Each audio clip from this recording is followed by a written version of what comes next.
बहुत समय पहले किष्किंधा के जंगल में अंजना और केसरी के घर हनुमान का जन्म हुआ था। देवताओं से आशीर्वाद प्राप्त हनुमान कोई साधारण बालक नहीं थे।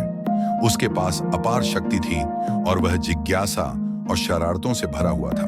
एक दिन जब हनुमान खेल रहे थे तो उन्हें आकाश में एक चमकदार चमकती हुई वस्तु दिखाई दी। सूरज को एक पका हुआ रसदार फल समझकर उसकी जिज्ञासा उस पर हावी हो गई। कितना सुंदर चमकदार फल है, ये सबसे मीठा होना चाहिए, मुझे ये जरूर चाहिए।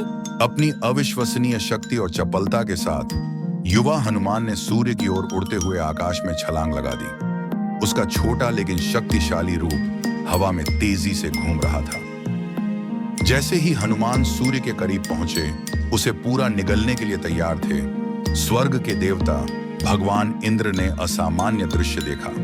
चिंतित होकर उसने ब्रह्मांड की रक्षा के लिए हस्तक्षेप करने का निर्णय लिया। इसकी अनुमति नहीं दी जा सकती। यदि सूर्य को निगल लिया जाए तो संसार पर अंधकार छा जाएगा। मुझे इस बच्चे को रोकना होगा। भगवान इंद्र ने हनुमान पर अपना शक्तिशाली वज्र फेंका। वज्र हनुमान को लगा और वह बेहोश होकर पृथ्वी पर गिर पड़े। प्रभाव ने उनकी जबड़े पर एक स्थायी निशान छोड़ दिया, जिससे उन्हें हनुमान नाम दिया गया, जिसका अर्थ है टूटे हुए जबड़े वाला।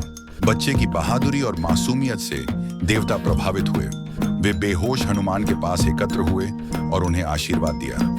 भगवान ब्रह्मा ने उन्हें सभी हथियारों से प्रतिरक्षा प्रदान की। भगवान शिव ने उन्हें अपार शक्ति का आशीर्वाद दिया और उनके पिता वायु देवता ने उन्हें अपनी सांसों से पुनर्जीवित कर दिया। मेरे बेटे, तुम इस दुनिया में महान कार्यों के लिए आए हो। उठो और अपना कर्म करो। हनुमान जाग गए, पहले से कहीं अधिक शक्तिशाली।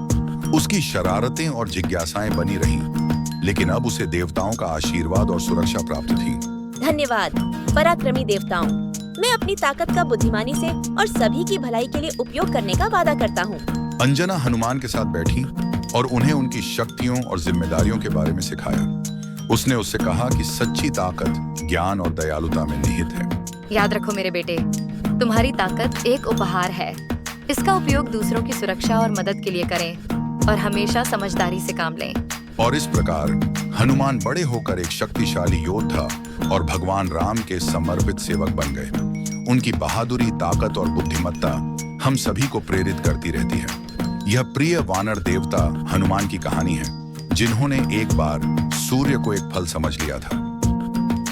माना जाता है कि अमृता का वरदान प्राप्त हनुमान आज भी हमारे बीच रहते हैं, सदैव मौजूद रहते हैं और अपने भक्तों पर नजर रखते हैं। आज भी कई लोग मानते हैं कि हनुमान जीवित हैं, जरूरत के समय उन्हें बुलाने वालों का मार्गदर्शन और रक्षा कर रहे हैं।